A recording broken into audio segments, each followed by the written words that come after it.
A day in a life of a 30 years old grandma. Chari! Senior na po tayo. Eto, naglilinis ako ng kalan pagkaluto. Kasi sobrang mantika yung talse. Kailangan talagang sabunin. Yung mga gilid niyan, ang daming mantika. O, ganyan lang naman ako araw-araw. Pagkagising ko ng umaga, magluluto na ako ng breakfast. Pagkakain namin, mag-iisip ako kung ano naman ang lulutuin ko for lunch. Pagkaluto naman, kakain ng tanghalian. Pag may natira, para sa dinner na namin yon. Kung wala naman, magluluto ulit ako ng dinner, tapos saing. Ganyan lang ang buhay ko araw-araw. Linis, luto, or pag merong pupuntahan, gala. Pag nakaisip akong gumala, gagala ako. Kasi mga ka-senior, kailangan talaga hindi tayo stuck lang sa bahay or kahiga lang, nakaupo lang. Madali tayong manghihina at saka madali tayong magkakasakit. Kaya kailangan medyo kahit paano napapagpag yung katawan natin. Diba?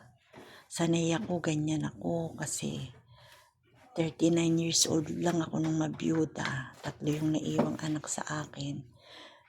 Elementary yung isa, 2 high school. Struggle kami mag-iina.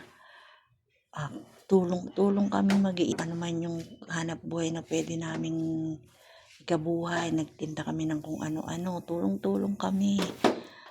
At least kahit paano nakasurvive naman kami. Kahit paano hindi man perfect ang buhay namin, pero nakakaraos kahit paano. Hindi, eto, ganyan, kahit paano. Hindi man ganun kaginhawa. Pero, thankful na rin kami kasi hanggang ngayon sama-sama pa rin kami. Maiiwasan yung mga problema. Minsan may dumadating na mabigat na problema. Meron kang pinagdadaanan. Kailangan lang talagang harapin at paglabanan kung anong man yun. Ganun lang talaga eh. Lahat naman tayo, mga tao, dumadanas tayo ng ganyan. Kaya, okay lang yun, di ba? Basta, mag-isipin na lang natin na maging masaya tayo. Okay, mga ka-senior, see you again.